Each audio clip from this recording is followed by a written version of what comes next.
Après avoir refusé de payer le loyer de ma sœur une fois de plus, maman a envoyé des déménageurs larguer ses meubles chez moi, et a dit, laissez tout là. Il craquera quand il verra son Porsche rempli.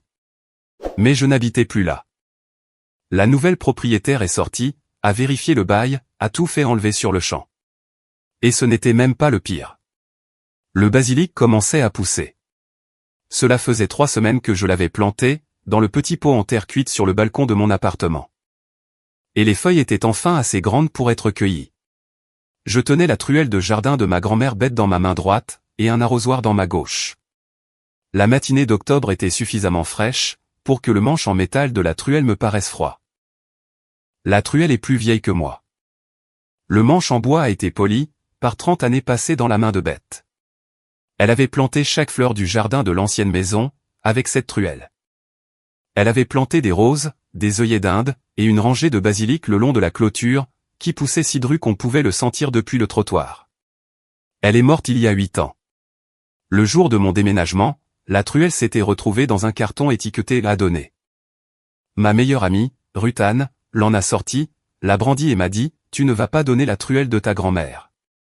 Mets-la dans le carton à garder, tout de suite. Alors, je l'ai gardée. Elle trône sur le rebord de ma fenêtre. C'est la seule chose de l'ancienne maison que je n'ai pas vendue, donnée, ou laissée derrière moi. Mon téléphone a sonné à 8h47. Le numéro n'était pas dans mes contacts. L'indicatif régional était celui de Charleston. J'ai répondu, car je gère des propriétés locatives pour gagner ma vie, et les numéros inconnus de Charleston sont généralement des locataires. Mademoiselle Thornton? Je m'appelle Béatrice Hargrove. Je crois que j'ai acheté votre maison sur Magnolia Street, il y a 6 semaines. C'est exact. Il y a un camion de déménagement dans mon allée. 2 hommes ont déposé un canapé, une commode, un cadre de lit, 4 cartons et un lampadaire sur mon porche d'entrée. Ils ont un document qu'ils appellent un contrat de location. Le bail indique comme locataire une certaine Kenna Thornton. Et comme propriétaire une certaine Noreen Thornton. Je suis la propriétaire. Mon nom figure sur l'acte de vente. Ce bail n'est pas le mien, et je ne l'ai pas signé. J'ai posé l'arrosoir sur la rambarde du balcon. Une goutte a coulé sur le basilic, avant de tomber sur le béton. Madame Hargrove, je suis désolé. Ce sont ma mère et ma sœur. J'imagine que ça vient de la famille. Les hommes avec le camion sont plantés sur ma pelouse. J'ai appelé la police. J'ai aussi appelé mon ancien cabinet d'avocat, car j'ai été avocate spécialisée en droit immobilier pendant 31 ans, et je sais à quoi ressemble un faux bail. J'aurais pu prendre ma retraite. Sans jamais en voir un atterrir sur mon propre Porsche. Mais nous y voilà. J'ai failli rire. Pas parce que c'était drôle. Mais parce que ma mère avait envoyé un camion de déménagement, sur le Porsche d'une avocate spécialisée en immobilier à la retraite. Avec un faux bail, et le plan d'installer ma sœur dans une maison, qui n'appartenait plus à personne de notre famille. L'échec était d'une précision si absolue, qu'il en devenait presque une blague. Madame Hargrove, je serai là dans 20 minutes. Prenez votre temps, mademoiselle Thornton. J'ai du café. La police sera là avant vous. J'ai posé la truelle à côté du pot. J'ai pris mes clés. Je n'ai pas repris l'arrosoir. Le basilic attendrait.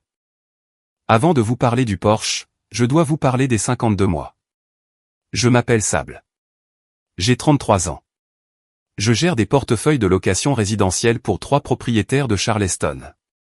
Soit 47 unités au total. Je m'occupe des baux, de la sélection des locataires, de la coordination de la maintenance, de la perception des loyers, et des procédures d'expulsion. Je connais la loi de Caroline du Sud, régissant les rapports entre propriétaires et locataires, comme un chirurgien connaît l'anatomie. Je sais à quoi ressemble un bail valide. Je sais à quoi ressemble un faux. Je sais comment s'établit l'occupation des lieux, comment elle s'interrompt, et ce qui se passe quand quelqu'un essaie de sauter les étapes intermédiaires. Pendant 52 mois, j'ai payé le loyer de ma sœur Kenna. 1400 € par mois. Je l'ai payé, parce que ma mère Noreen m'avait dit que Kenna galérait. Parce que Kenna avait un fils, nommé Jax, qui avait 2 ans quand j'ai commencé à payer. Et parce que j'avais une maison et un revenu stable, alors que Kenna n'avait ni l'un ni l'autre. Je n'ai pas cherché à savoir où allait l'argent du loyer. J'ai mis en place un virement automatique vers le compte de ma mère, et j'ai eu confiance en me disant que l'argent arrivait là où il le devait. J'ai aussi payé l'assurance auto de Kenna pendant 36 mois, 280 € par mois. J'ai couvert 5 sauvetages d'urgence en 4 ans, une boîte de vitesse cassée, des frais dentaires, une caution pour le nouvel appartement de Kenna, le paiement minimum d'une carte de crédit sur le point d'être refusée, et un chèque de 3200 € pour la compte de l'école maternelle de Jax. Que j'ai signé un mardi de juin. Le jeudi de cette même semaine, Kenna a posté 4 photos, depuis un complexe hôtelier de Myrtle Beach. Jax était dans la piscine. Kenna était sur une chaise longue, un verre à la main. Le complexe s'appelait Driftwood Palm. J'ai vérifié. La chambre la moins chère était à 240 € la nuit. Kenna y était depuis mercredi. L'acompte pour la maternelle n'était pas un acompte pour la maternelle. C'était pour des vacances à la plage. J'ai appelé mon agent immobilier le soir même. J'ai dit, mettez la maison en vente. Elle m'a demandé, quand? J'ai répondu, maintenant. La maison de Magnolia Street s'est vendue en 19 jours, pour 278 000 €. J'ai soldé l'hypothèque, payé les frais de clôture, et empoché 61 000 €. J'ai emménagé dans un appartement d'une chambre sur Broad Street. Avec un balcon, qui ne peut accueillir qu'une chaise, un pot en terre cuite, et la truelle d'une grand-mère. Je n'ai rien dit à ma mère. Ni à ma sœur. Ni à mon père, Lou. Je ne l'ai pas posté sur les réseaux sociaux. Je ne l'ai pas annoncé. Je me suis volatilisé d'une maison, et j'ai laissé mon absence parler d'elle-même. 6 semaines plus tard, ma mère envoyait un camion de déménagement sur ce Porsche. Si c'est pour ce genre d'histoire que vous êtes là, abonnez-vous à Family Secret Else. Car les meubles sur le Porsche n'étaient pas le pire. Le pire, c'est ce qui est tombé de la commode. Je me suis garé sur Magnolia Street à 9h11. 2 choses avaient changé. Le jardin était rempli de roses. Béatrice avait planté des roses, dans le même parterre où Beth avait cultivé du basilic pendant 20 ans. Les roses étaient petites, jeunes, et tutorées avec du fil de fer vert. Elles seraient magnifiques au printemps. La deuxième chose, c'était la voiture de police dans l'allée. Garée à côté d'un camion de déménagement, dont la rampe était toujours baissée et la soute vide. Car tout ce qui se trouvait à l'intérieur, était maintenant sur le Porsche. Le Porsche ressemblait à un vide-grenier, largué depuis un hélicoptère. Le canapé de Kenna était coincé contre la rambarde avant, sous un angle qui bloquait les marches. Un cadre de lit était appuyé contre le bardage de la maison. 4 cartons étaient empilés près de la porte, l'un d'eux écrasé dans un coin, parce que les déménageurs avaient posé le lampadaire par-dessus. Le lampadaire était couché sur le côté, l'abat-jour cabossé. Et la commode. La vieille commode en noyer de ma mère, qui trônait dans son couloir d'entrée depuis aussi longtemps que je me souvienne, était allongée face contre terre sur les planches du Porsche. Les déménageurs n'avaient pas été prudents. 2 des 4 tiroirs s'étaient ouverts. Des vêtements débordaient de l'un. Des papiers s'échappaient de l'autre. Béatrice Hargrove se tenait sur l'allée, en cardigan et lunettes de lecture. Une tasse de café dans une main, et 2 feuilles de papier dans l'autre. Elle avait l'allure d'une femme qui a assisté à 800 dépositions, et qui n'allait pas se laisser déstabiliser par un canapé sur son Porsche. Les 2 déménageurs étaient assis sur le haillon du camion. Ils avaient les visages d'hommes engagés pour livrer des meubles, mais qui avaient trouvé à l'arrivée, une voiture de police, et une avocate à la retraite les attendant avec un café, et l'attitude de quelqu'un qui leur conseillait de s'asseoir, et de ne toucher à rien de plus. L'officier de police était jeune. Il avait un carnet. Il écrivait quelque chose. Il a levé les yeux vers moi, puis s'est replongé dans ses notes. Béatrice m'a regardé quand je me suis approché. Elle m'a tendu la main. Sa poignée de main était ferme et brève. Mademoiselle Thornton, j'ai 2 documents à vous montrer, a-t-elle commencé, en s'éclaircissant la gorge.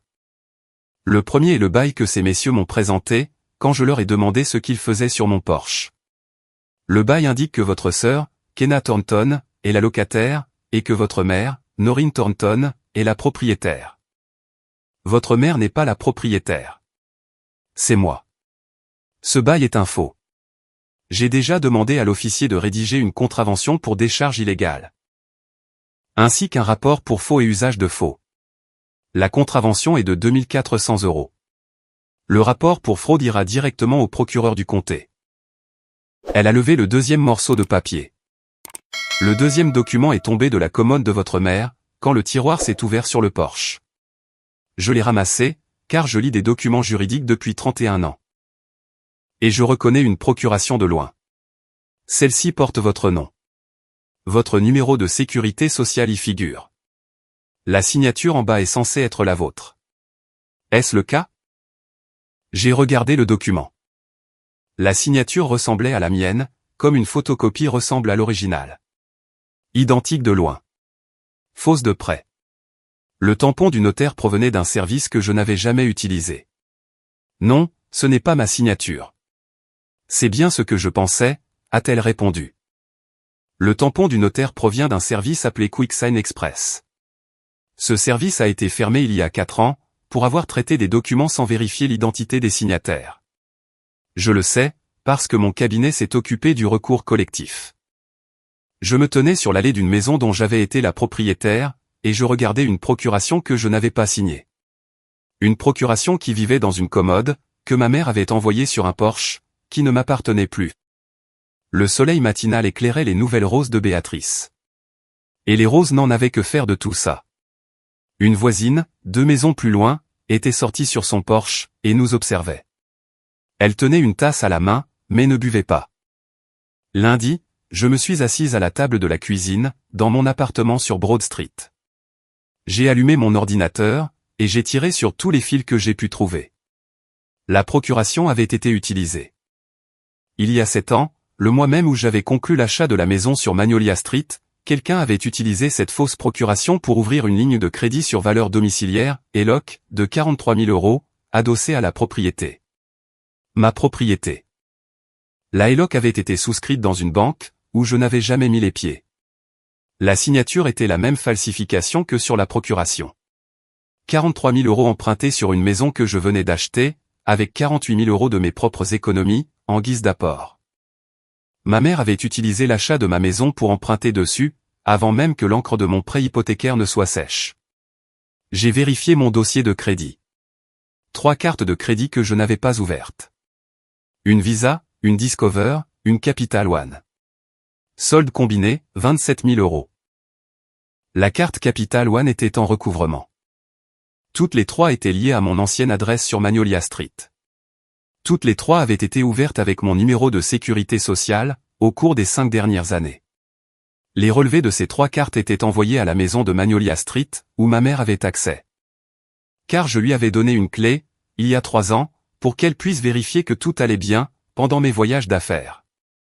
La même clé, la même porte d'entrée, la même maison qui avait été une boîte verrouillée avec mon nom dessus, comme elle le disait. Sauf que la serrure était la sienne depuis 7 ans, et que j'étais la seule personne à ne pas le savoir. Un vol d'identité total. La ELOC de 43 000 €, plus les 27 000 € sur les cartes de crédit. 70 000 € pris sur mon nom, sur mon crédit, sur ma maison. Par ma mère. Ensuite, j'ai vérifié les registres de propriété du comté, pour l'appartement de Kenna. Je sais comment chercher les déclarations de société à responsabilité limitée, LLC, car je le fais chaque semaine pour mes propriétaires. J'ai cherché Thornton, dans le registre des entreprises du comté de Charleston. Un résultat, Thornton Land Property LLC. Agent enregistré, Noreen Thornton. J'ai vérifié les registres de l'immeuble où se trouvait l'appartement de Kenna. Propriétaire déclaré, Thornton Land Property LLC. Statut de l'acte de propriété, libre de tout engagement, pas d'hypothèque, pas de privilège. Ma mère possédait l'appartement de Kenna. Sans aucune dette dessus. Et pendant 52 mois, j'avais payé 1 400 € de loyer mensuel, sur le compte personnel de ma mère, pour un appartement que ma mère possédait purement et simplement. 72 800 €. Du pur profit, jusqu'au dernier centime. Ma mère gérait sa petite affaire de location privée, en jouant sur la culpabilité de sa propre fille. La locataire était son autre fille, et le loyer provenait de la fille qu'elle qualifiait d'égoïste. J'ai fermé mon ordinateur portable. J'ai regardé la truelle sur le rebord de la fenêtre. Beth avait utilisé cette truelle pour planter du basilic le long d'une clôture, dans un jardin où ma mère avait envoyé un camion de déménagement. Beth avait nourri tous les voisins de sa rue. Beth remplissait elle-même sa déclaration d'impôt. Beth n'avait jamais pris un seul euro à qui que ce soit. Et sa fille, Noreen, avait volé 70 000 euros au petit enfant à qui Beth avait appris à tenir des comptes. En utilisant une fausse signature, et la maison d'une femme décédée comme base d'opération. J'ai pris mon téléphone, et j'ai appelé mon avocate. Si vous êtes arrivé jusqu'ici, abonnez-vous à Family Secret Health. Car les déménageurs sont partis, mais le calcul des comptes ne fait que commencer. Lundi soir, 18h41. L'interphone de l'appartement a sonné. J'étais sur le canapé avec Rutan. Rutan était passée avec une bouteille de vin, et un dossier rempli de documents imprimés. Des documents qu'elle avait récupérés dans la base de données de l'évaluateur du comté. Parce que Rutan est aussi gestionnaire de biens immobiliers. Et quand je lui ai parlé de la LLC, elle a dit « Donne-moi 20 minutes, et une connexion Internet ». J'ai regardé l'écran de l'interphone. Noreen. Elle se tenait dans le hall, son sac à main serré contre sa poitrine, son téléphone à la main.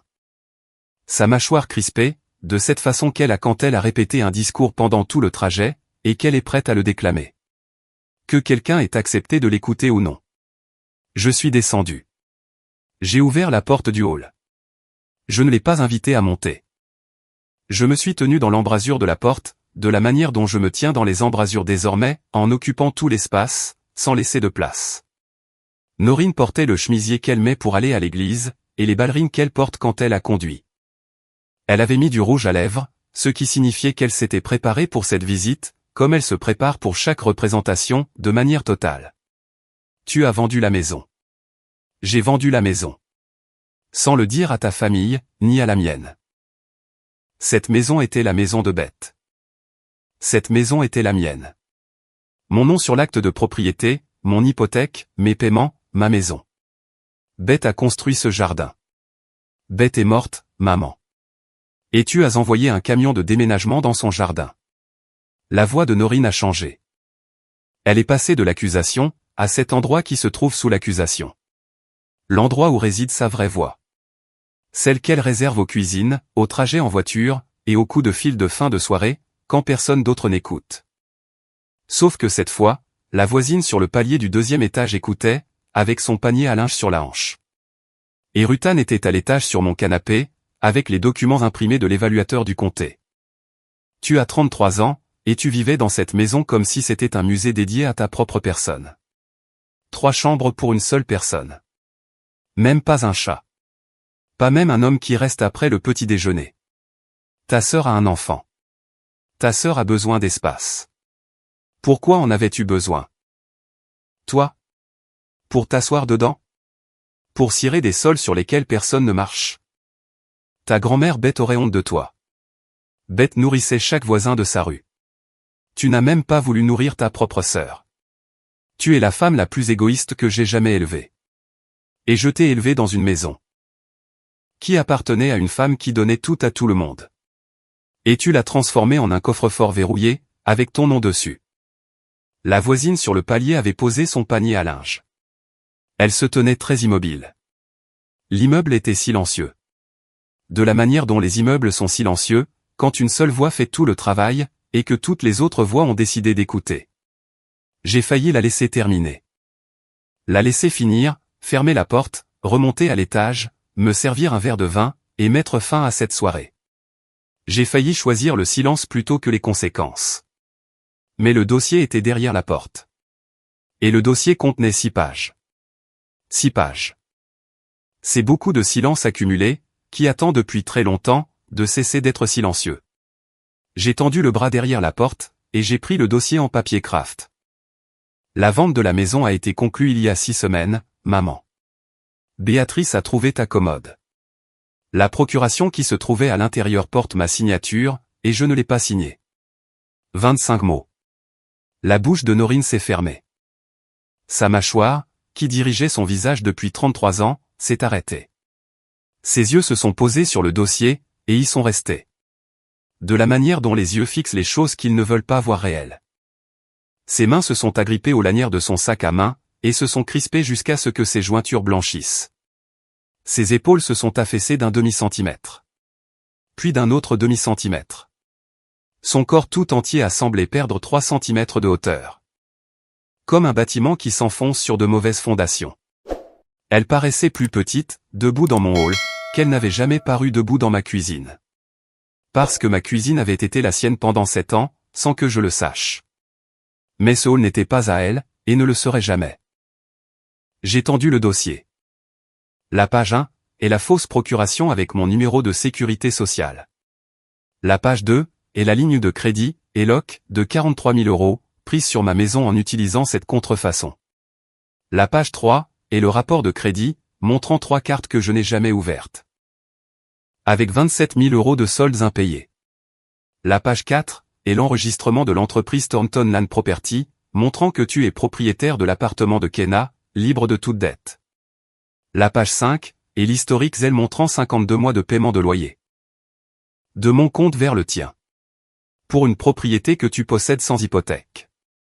72 800 €. Norine a pris le dossier. Elle l'a tenu pendant 4 secondes. Puis ses doigts se sont ouverts. Le dossier a heurté le sol du hall. Les papiers se sont étalés sur le carrelage. Elle ne les a pas ramassés. Elle m'a regardé. Elle m'a regardé de la même façon qu'une personne regarde une porte verrouillée, quand elle a perdu la clé, et que le serrurier ne vient pas. Elle s'est retournée. Elle est sortie. La porte du hall s'est refermée derrière elle. La charnière pneumatique a émis son lent bruit d'expiration. Je suis resté dans l'embrasure de la porte pendant encore 10 secondes. Puis, je me suis baissé, j'ai ramassé les papiers un par un, je les ai remis dans le dossier, j'ai remonté l'escalier, et je me suis assise sur le canapé à côté de Rutan. Rutan m'a tendu un verre de vin. Elle n'a rien dit pendant environ 2 minutes. Puis, elle a déclaré, le dossier de la LLC à lui seul, suffit pour un procès au civil. Je sais. La ELOC, c'est du pénal. Je le sais aussi. Les choses qui sont arrivées après ce lundi-là, sont arrivées vite. Kenna m'a envoyé un texto le mardi matin. Son message était long. Certaines parties étaient en majuscules. La phrase qui est restée bloquée dans ma poitrine, était la suivante, tu avais 3 chambres et un jardin, et tu n'as même pas pu laisser ton neveu dormir dans l'une d'elles. Jax m'a demandé ce matin où était passée la maison de Tante Sable. Je lui ai dit que sa tante l'avait vendue. Parce qu'elle aime l'argent plus que sa famille. Je l'ai lu. J'ai posé mon téléphone. J'ai pris la truelle sur le rebord de la fenêtre. Je l'ai retournée dans ma main. Le bois était lisse. La main de Beth l'avait rendu lisse en 30 ans. J'ai reposé la truelle. Je n'ai pas répondu au texto. Mercredi, mon père, Lou, a appelé. Lou n'appelle que lorsque quelque chose lui coûte de l'argent. Et là, quelque chose lui coûtait de l'argent. Sa voix avait cette tension aiguë qu'elle prend, lorsqu'une facture imprévue arrive. Et que la facture porte son nom. Sable. La banque m'appelle au sujet de mon bateau. L'adresse de stockage sur le prêt est celle de Magnolia Street. Ton garage. La banque dit que l'adresse n'est plus valide. Car la propriété a changé de propriétaire. Il réclame le remboursement intégral du prêt. 38 000 €. Tu as vendu la maison sans me dire que mon bateau était rattaché à cette adresse. Ton bateau était dans mon garage, papa. Je ne l'ai pas mis sur une demande de prêt. C'est toi qui l'as fait, tout seul. Tu avais l'obligation de prévenir cette famille, avant de vendre. J'avais une obligation envers moi-même. Et je l'ai remplie. Tu es en train de tuer cette famille pour une maison dont tu n'avais même pas besoin. 3 chambres. Des pièces vides. Ta mère a raison à ton sujet. Tu préférerais regarder ta famille se noyer, plutôt que d'ouvrir une seule porte. La porte a été ouverte pendant 52 mois, papa. J'ai dépensé 94 000 € pour la garder ouverte. Personne n'a dit merci.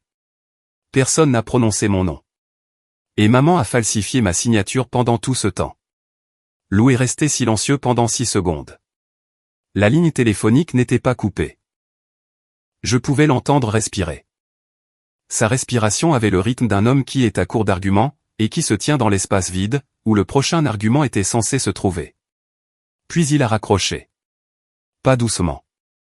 Le téléphone a émis ce petit bruit sec et abrupt que font les téléphones, lorsque quelqu'un l'éloigne de son oreille, et appuie sur fin avec son pouce, alors que le téléphone est encore en mouvement.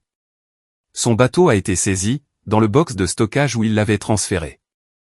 2 semaines plus tard, le prêt était en défaut de paiement. La cote de crédit de Lou a chuté de 118 points en un seul mois. Le bateau était un bélinet de 26 pieds. Il l'avait acheté il y a 3 ans, et s'en était servi 2 fois. Il était resté garé dans mon garage, occupant l'espace où ma voiture aurait dû se trouver. J'avais garé ma voiture dans ma propre allée pendant 3 ans, parce que le bateau de mon père prenait toute la place dans mon garage. Et que lui demander de le déplacer, aurait été, selon les propres termes de ma mère, faire un esclandre pour une simple place de parking. Des esclandres. C'est ainsi que ma mère qualifiait mes besoins, dès l'instant où ils n'étaient pas les siens. Jeudi, Kenna a envoyé un mémo vocal sur mon téléphone. La voix de Jax, toute petite. Tati Sable? Maman dit qu'on n'a plus de maison. Est-ce que je peux venir dans ta maison? Sa voix s'est brisée sur le mot maison. J'ai failli rappeler. J'ai tenu le téléphone pendant 11 secondes. Puis, j'ai entendu le bruit de fond. La voix de Kenna, basse, en train de le coacher. Et derrière la voix de Kenna, le rire de Noreen. Pas un grand rire. Un petit rire. Le genre de rire que l'on a, quand la représentation se passe bien, et qu'on pense que le microphone est coupé. J'ai supprimé le mémo. J'ai posé le téléphone face contre le comptoir. J'ai pris l'arrosoir. J'ai arrosé le basilic. J'ai utilisé la truelle de bête, pour tasser la terre autour de la tige. La terre était humide.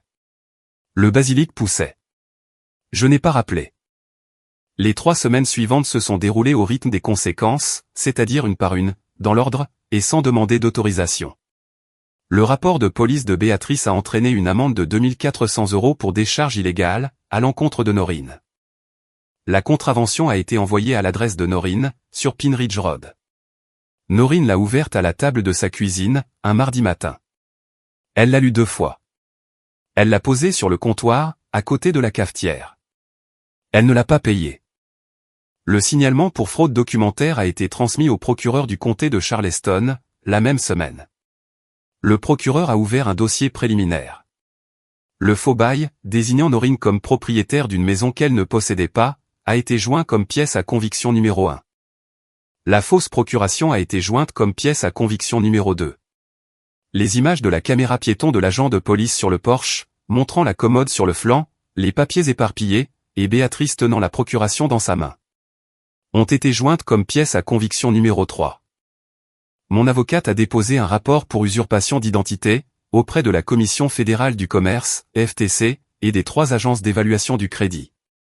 Les 3 cartes de crédit ont été gelées. La HELOC a été signalée. Une enquête pour fraude a été ouverte contre Noreen, incluant toute ma documentation, la fausse procuration, la demande de HELOC, les comptes de cartes de crédit, et les 5 années de relevés bancaires, montrant des dépenses que je n'avais jamais autorisées. Dans des magasins que je n'avais jamais visités, dans des villes où je n'étais jamais allé. L'une des cartes de crédit présentait une dépense de 2 200 € dans un magasin de meubles de Somerville, datant de novembre dernier. Les meubles en question. C'était le canapé. Le canapé de Kenna. Celui qui se trouvait maintenant dans une fourrière de la police, parce que Béatrice avait fait enlever tout ce qui se trouvait sur le porche, les déclarant comme biens abandonnés. Ma mère avait utilisé mon crédit usurpé, pour acheter le canapé qu'elle avait ensuite tenté d'installer sur mon ancien Porsche. La boucle de cette logique était d'une symétrie presque poétique. Mon avocate a également déposé une mise en demeure civile contre Thornton Land Property LLC, pour un montant de 72 800 €. La lettre de mise en demeure stipulait que Noreen Thornton avait perçu des loyers de ma part, pour un appartement dont elle était l'unique propriétaire, tout en le faisant passer pour une obligation locative envers un tiers. La mise en demeure a été signifiée à l'adresse personnelle de Noreen, un mardi matin à 9 h. C'est mon père, Lou, qui a ouvert la porte. L'huissier m'a raconté plus tard, que Lou avait lu le nom sur l'enveloppe, avait regardé l'huissier et avait demandé, qui nous poursuit en justice, cette fois. L'huissier a répondu, que la mise en demeure était adressée à Noreen Thornton, et à Thornton Land Property LLC. Lou est rentré avec l'enveloppe. Il n'est pas ressorti. Il ne l'a pas ouverte pendant 2 jours. Lorsqu'il l'a finalement ouverte, il est resté assis à la table de la cuisine pendant 45 minutes.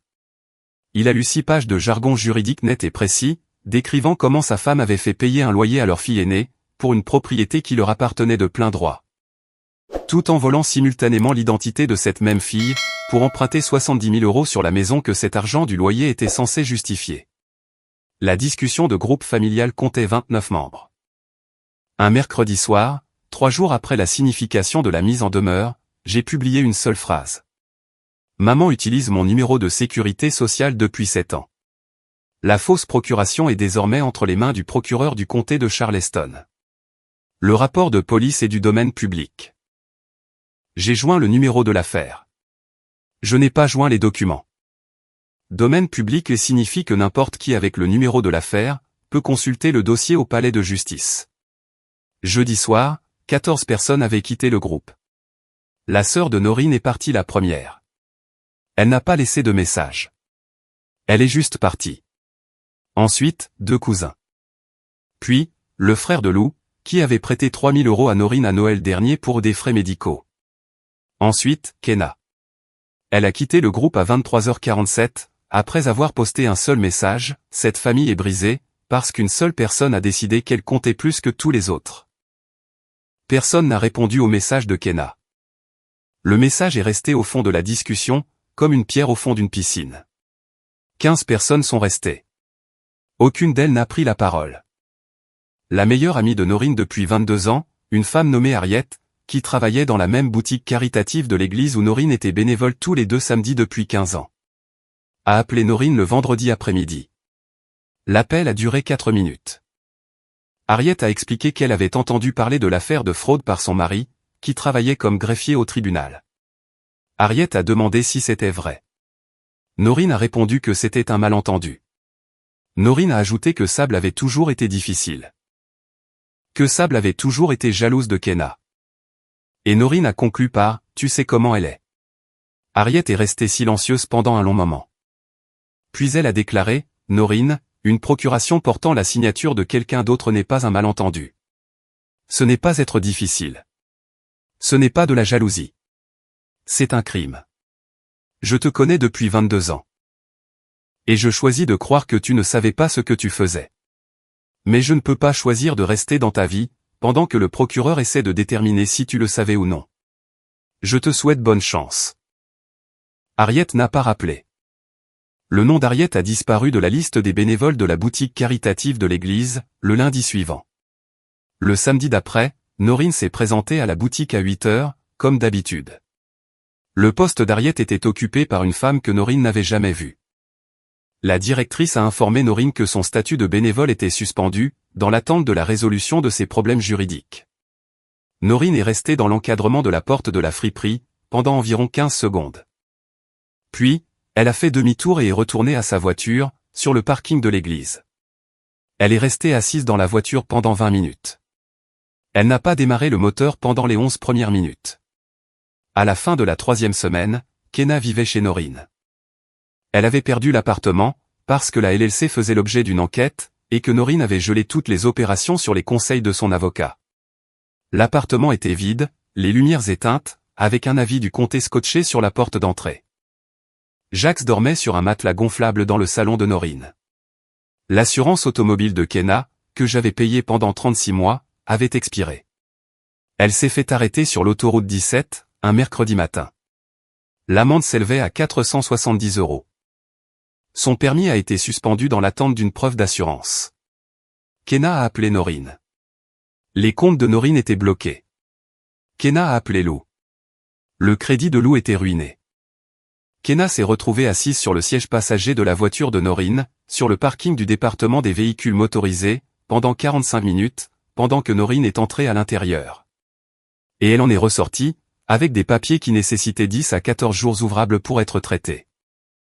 Jax était à l'arrière, regardant un dessin animé sur un téléphone avec 12% de batterie. Personne ne m'a appelé. Personne n'a envoyé de SMS. Personne n'a laissé de mémo vocal.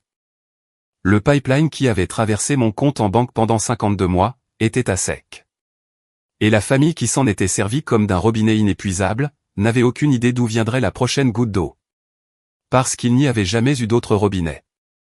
Il n'y avait toujours eu que moi. Dimanche matin. 3 semaines et 4 jours après le passage des déménageurs. Le balcon de mon appartement sur Broad Street. Le basilic avait doublé de volume. Les feuilles étaient vert foncé et épaisses. Et l'odeur qui s'en dégageait ressemblait à celle qui parfumait la clôture de Bête les matins de juillet, quand le soleil inondait le jardin avant 7 heures. La truelle de Bête reposait en travers du bord du pot en terre cuite, le manche pointé vers la chaise. La lumière du matin filtrait à travers la rambarde du balcon, sous un angle qui projetait une bande de chaleur sur l'accoudoir de ma chaise. Un café à la main. Mon téléphone était posé sur l'accoudoir, à côté du café. Le texto de Rutan était arrivé à 7h14, brunch du dimanche chez moi. Apporte le pain au levain. Je prépare du pain au levain tous les samedis maintenant. J'ai commencé la semaine de mon emménagement. Le levain vit dans un bocal sur le comptoir, à côté de la truelle. L'appartement est petit. Le balcon est encore plus petit. Le four est capricieux, et chauffe de 15 degrés de plus du côté gauche. Le pain au levain s'améliore de semaine en semaine. La miche de la semaine dernière avait une croûte qui croustillait quand je la coupais. Et Rutan en a mangé 3 tranches, debout au comptoir de sa cuisine. Elle a déclaré, « C'est la meilleure chose que tu aies jamais faite. » Et j'inclus tes feuilles de calcul d'évaluation des risques là-dedans. Rutan et moi nous sommes rencontrés, lors d'une conférence sur la gestion immobilière à Savannah, il y a 6 ans. Nous nous sommes liés d'amitié autour d'un mauvais café, et d'un ascenseur en panne qui nous a coincés entre le 2e et le 3e étage, pendant 47 minutes. Au cours de ces 47 minutes, j'ai appris que Rutan gère 23 unités à Mount Pleasant. Qu'elle ne tolère aucun retard de loyer, ni aucune excuse précoce. Qu'elle a un jour entamé une procédure d'expulsion la veille de Noël, parce que le locataire la fuyait depuis 6 semaines. Et, qu'elle pleure devant les publicités pour la nourriture pour chiens. C'est la personne la plus pragmatique, et la plus sentimentale que je connaisse. Et c'est ce mélange qui fait d'elle la seule personne dans ma vie, qui n'a jamais confondu gentillesse et faiblesse. Le jour de mon déménagement de Magnolia Street, Rutan a conduit 4 heures depuis Mount Pleasant, pour m'aider à emballer mes affaires. Elle est arrivée à 7 heures du matin avec un rouleau de ruban adhésif, une boîte de beignets, et une étiqueteuse qu'elle avait achetée spécialement pour l'occasion. Nous avons fait des cartons pendant 9 heures. À 16 heures, j'étais dans la chambre à mettre des affaires dans des cartons. J'avais atteint cette étape de l'emballage, où l'on arrête de penser à ce qui compte vraiment, et où l'on met tout dans le même carton. Parce qu'on est fatigué, que les cartons sont lourds, que la maison est vide. Et que le vide commence à faire un bruit qu'on n'a pas envie d'entendre. J'avais jeté la truelle de Bête dans un carton étiqueté à donner. Je l'y avais mise sans réfléchir. Rutan portait un carton dans le couloir, et elle s'est arrêtée devant la porte de la chambre. Elle a regardé dans le carton à donner. Elle a plongé la main, et en a sorti la truelle. Elle l'a brandie. Le manche en bois a accroché la lumière de fin d'après-midi venant de la fenêtre. Sable, qu'est-ce que ça fait dans le carton des dons? Je n'en ai pas besoin. Tu ne vas pas donner la truelle de ta grand-mère. Mets-la dans le carton à garder. Tout de suite. Elle me l'a tendue. Je l'ai prise. Le manche était lisse. 30 ans de la poigne de Bête avait usé le bois, pour lui donner une surface qui ressemblait à de la peau. Je l'ai mise dans le carton à garder. Rutan a hoché la tête une fois, et a continué son chemin. Elle ne m'a pas fait de grands discours à ce sujet. Elle n'a pas expliqué pourquoi. Elle n'en avait pas besoin. La truelle est allée dans le carton à garder, et maintenant, la truelle trône sur le rebord de ma fenêtre. Et le basilic que j'ai planté avec, il y a 3 semaines, est en train de pousser. Rutan est la raison pour laquelle j'ai toujours la seule chose de cette maison, qui vaille la peine d'être conservée. Le pain au levain était enveloppé dans un torchon sur le comptoir, encore chaud de la cuisson d'hier. Mon café était chaud dans ma main. La lumière du matin se reflétait sur la rambarde du balcon. Le basilic poussait. De l'autre côté de la ville, la maison de Noreen sur Pine Ridge Road était pleine de gens, qui n'avaient pas envie d'y être. Et vide de la seule personne qui avait toujours payé pour eux tous. L'amende pour décharge illégale n'était toujours pas payée. Le dossier du procureur était ouvert. L'enquête pour usurpation d'identité était active. La HELOC avait été signalée. La mise en demeure de mon avocate trônait sur le comptoir de la cuisine, à côté d'une pile de courriers que Noreen avait cessé d'ouvrir. Parce que chaque enveloppe portait l'adresse d'un cabinet d'avocats, d'une agence gouvernementale, ou d'une banque, qui exigeait une réponse qu'elle n'avait pas. Kenna était dans le salon. Jax était sur le matelas gonflable. L'appartement sur Thornton Lane était vide, les lumières éteintes, avec un avis de l'enquête de la LLC, scotché sur la porte d'entrée.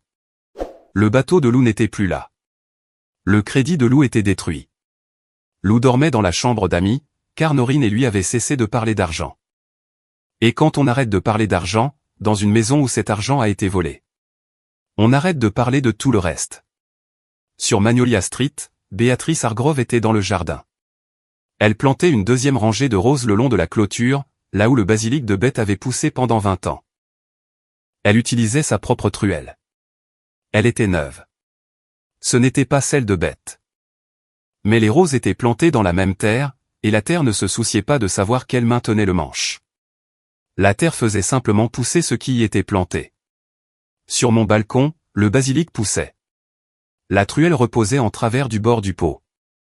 Le pain au levain était enveloppé dans un torchon sur le comptoir, encore chaud. Le café était chaud. Le SMS de Rutan était sur mon téléphone. La matinée était calme, et ce calme m'appartenait. Et ce n'était pas le calme d'une maison avec 3 chambres vides, et la clé d'une mère dans la serrure. C'était le calme d'un appartement d'une chambre. Avec une chaise, un pot en terre cuite, la truelle d'une grand-mère, et une femme qui avait dépensé 94 000 € pour apprendre que le seul coffre-fort qui vaille la peine d'être gardé, est celui que vous construisez vous-même. Avec votre propre nom dessus. Et dont personne d'autre n'a la clé. Si cette histoire a croisé votre route aujourd'hui, abonnez-vous à Family Secret Else. Et partagez-la avec cette personne à qui on a dit qu'elle aimait plus l'argent que sa famille. Par la personne même qui était en train de la voler. Ma grand-mère plantait du basilic le long d'une clôture, nourrissait ses voisins, faisait ses propres impôts, et n'a jamais falsifié une seule signature de toute sa vie. Elle m'a laissé une truelle aux manches lisses, et une leçon qui ne parlait pas de jardinage. Le basilic pousse. La truelle est sur le bord du pot. La porte d'en bas est verrouillée. Et la clé est à moi.